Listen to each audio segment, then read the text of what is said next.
So students we अब इस video में हम स्टार्ट करेंगे inter conversion of three states of matter के बारे में, है ना?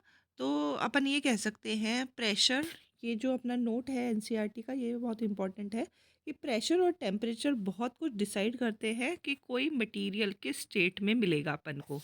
ठीक है।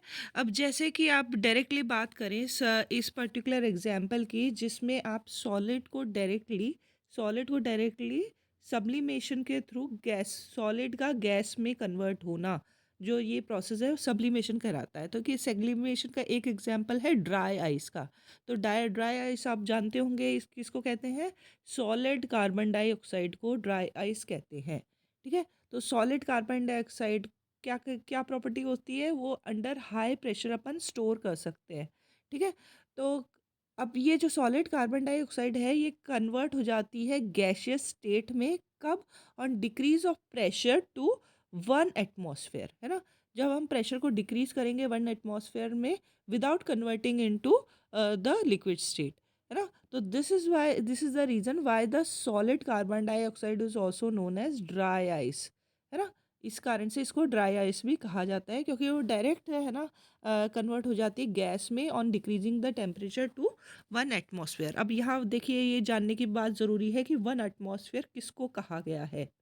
तो 1 एटमॉस्फेयर और या फिर ATM is a unit of measuring pressure, pressure को मेजर करने की एक यूनिट है एक्सर्टेड बाय द गैस। तो ये unit of pressure is pascal, है ना, जिसको अपन शॉर्ट फॉर्म में पीए से लिखते हैं। तो 1 एटमॉस्फेयर प्रेशर किसके बराबर होता है? 1 × 10⁻⁵ दिस इज 10⁻⁵ पास्कल के बराबर होता है। ठीक है। और ये है pressure of air in atmosphere is known as atmospheric pressure. Air का जो प्रेशर एटमॉस्फेयर में रहता है उसको एटमॉस्फेरिक प्रेशर कहते हैं। ठीक है। The atmospheric pressure at sea level is 1 atmosphere. तो है ना, आइडल किस तरीके से नापा गया है? 1 एटमॉस्फेयर किसको कहा गया है? एटमॉस्फेरिक प्रेशर है सी लेवल पे जो होता है वो 1 एटमॉस्फेयर होता है, and it is taken as normal atmospheric pressure. ठीक है। तो अलग अलग रीजन में ये एटमॉस्फेयर की प्रेशर चेंज वेरी कर सकता है। और 1 एटमॉस्फेयर किसके बराबर होता है? 1 × 10⁵ पास्कल के बराबर होता है। तो जब अपन सॉलिड कार्बन डाइऑक्साइड को 1 एटमॉस्फेयर तक ले आते हैं, उसका प्रेशर डिक्रीज करते हैं, तो वो क्या होता है? डायरेक्ट आपका गैस स्टेट में चला जाता है without converting into liquid state. तो ये अपन को इम्पोर्टेंस ऑफ ड्राई आइस याद रखनी है। अब इवेपोरेशन सबसे इजी प्रोसेस है, ये सब बच्चे जानते हैं कि जो है ना, मम्मियाँ घर पे चाय बनाती है तो ऑब्वियसली जैसे ही पानी को गर्म करती हैं तो भाप बन के उड़ता है, यानी वाटर वेपर उड़ता है। इस प्रोसेस को इवेपोरेशन कहते हैं। तो the phenomena of change of liquid into vapours at any temperature below its boiling point, है ना, बॉइलिंग पॉइंट से कम जब पानी भाप बन के उड़ने लग गया तो उस पॉइंट को आप इवेपोरेशन कहते हैं। पानी हो सकता है या कोई और लिक्विड भी हो सकता है। तो इवेपोरेशन की कुछ को अपन बढ़ा सकते हैं इवेपोरेशन की रेट को, कि किस रेट से जल्दी जल्दी हो या धीरे। रेट का क्या मतलब है? कि वो जल्दी जल्दी हो या फिर धीरे धीरे हो, है ना? तो ये कैसे इवेपोरेशन को हम बढ़ा सकते हैं? एक तो सरफेस एरिया इंक्रीज करके, है ना, इंक्रीज ऑफ सरफेस एरिया। अब सरफेस एरिया किसको कहते हैं? Area is equal to length into you can say width, है ना?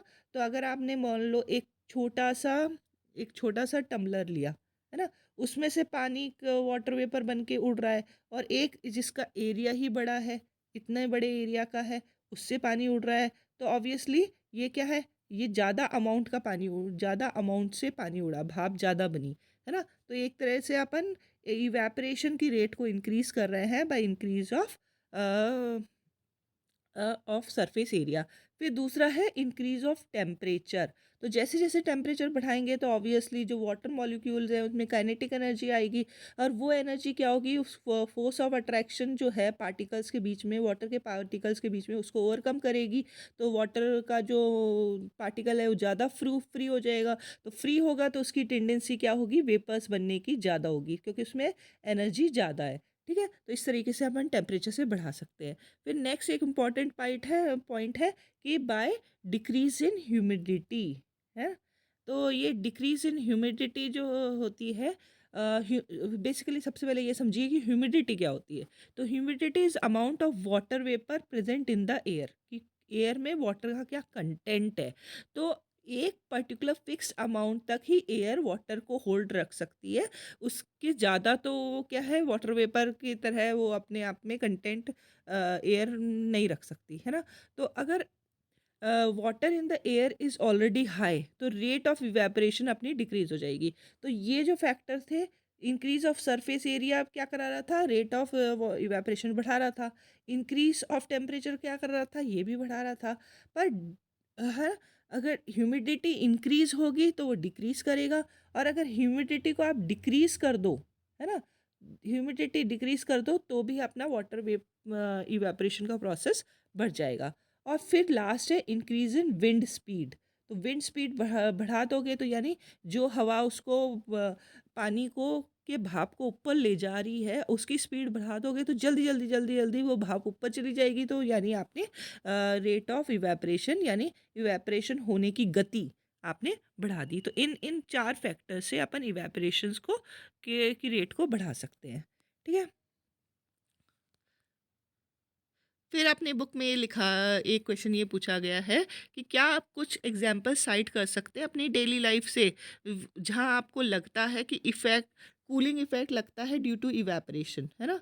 तो आप जैसे ये इसके लिए दे सकते हैं, after a hot sunny day, है ना, है ना, एक गरम दिन, सनी डे यानी एक गरम दिन जहाँ जब सूरज बहुत ज़्यादा चमक रहा है, people sprinkle water on the roof और ओपन ग्राउंड। लोग क्या करते हैं, अपने छतों में पानी का छिड़काव कर देते हैं, या बाहर लॉन है उसमें पानी का छिड़काव कर देते हैं। क्यों क्यों करते हैं? Because large latent heat of vaporisation of water helps to cool the hot surfaces. तो ये उसकी गर्मी जो होगी, सरफेस की जो गर्मी है, वो पानी अब उस गर्मी को लेकर भाप बन के उड़ जाता है, तो जो सरफेस होती है वो ठंडी हो जाती है ना। तो ये एक कूलिंग इफेक्ट आप ले सकते हो। After evaporation we are having a particular cooling effect. What happens when you pour some acetone और nail polish remover on your palm. जब अपन अपन नेल पॉलिश रिमूवर अपने पाम पे रखते हैं तो क्या होता है ना। तो क्या होता है, the particle gain energy from your palm और surrounding and evaporate causing the palm to feel cool. जो अपना बॉडी का टेम्परेचर होता है, वो वाली हीट एनर्जी वो नेल नेल पेंट का जैसे एसीटोन उसको ले लेता है ना। और उस कारण से वो हीट होके इवेपोरेट हो जाता है, या फिर सराउंडिंग की गर्मी ले लेता है, अपने बॉडी के टेम्परेचर की गर्मी ले लेता है और इवेपोरेट हो जाता है, जिस कारण से पाम को कूलिंग इफेक्ट लगती है ना। How does evaporation causes cooling. अब ये देखेंगे कि इवेपोरेशन से कूलिंग कैसे होता है। In an open vessel the liquid keeps on evaporating. अगर आपने कोई मान लो ओपन वेसल है ना, तो ओपन वेसल में क्या होगा कि ऑब्वियसली आपका इवेपोरेशन होता चला जाएगा, है ना, वाटर इवेपोरेट होता चला जाएगा। The particle of the liquid absorb energy from the surrounding and regain the energy lost during the evaporation. तो जो पार्टिकल है लिक्विड के, वो सराउंडिंग से एनर्जी लेते रहेंगे to regain the energy lost from the evaporation. This absorption of energy from the surrounding make the surrounding cold. और ये इफेक्ट अपन को ज़्यादा रखे दिखेगा अपने को जहाँ अपन पॉन्ड साइड जाएंगे या रिवर साइड जाएंगे, है ना। तो जहाँ जहाँ पानी होता है ना, तो वहाँ वहाँ इस तरीके का कूलिंग इफेक्ट अपन को दिखेगा कि सराउंडिंग थोड़ी कूल दिखेंगी। देन एक फैक्ट पूछा गया है, why do we see water droplets on the outer surface of a glass containing ice cold water. ठीक है, जैसे कि कोई कोल्ड बॉटल है जो फ्रिज से आपने निकाली है, तो उसको निकालने के बाद आप थोड़ी बाद देखोगे कि वाटर ड्रॉपलेट्स उस है ना ठंडी बोतल के चारों तरफ जमा हो गई है ना। तो ये क्यों होगी, ये किस लिए होगी, because the water vapour present in the air, air में जो वाटर वेपर है वो किसके कांटेक्ट में आ रही है, कोल्ड ग्लास के कांटेक्ट में आ रही है ना। तो it loses it's energy and get converted into liquid state. तो अपने इस कारण से वो लिक्विड स्टेट में चेंज हो जाती है और हमको वाटर ड्रॉपलेट दिखती है। तो इस साइंटिफिक फैक्ट के कारण एक ठंडी बोतल के चारों तरफ पानी की बूंदें अपन को दिखेंगी। ठीक है।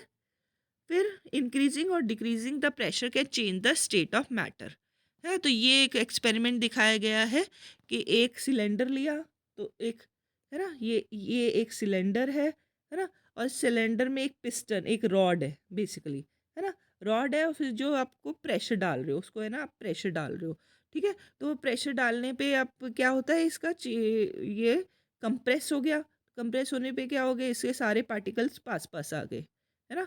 तो इंक्रीजिंग और decreasing the pressure can change the state of the matter, है ना। तो ये इसका एक एग्जाम्पल है। By applying pressure the particle of matter can be brought close together. फिर है अपना टॉपिक सब्लिमेशन एंड डिपोजिशन, जो अपन नेक्स्ट वीडियो में करेंगे।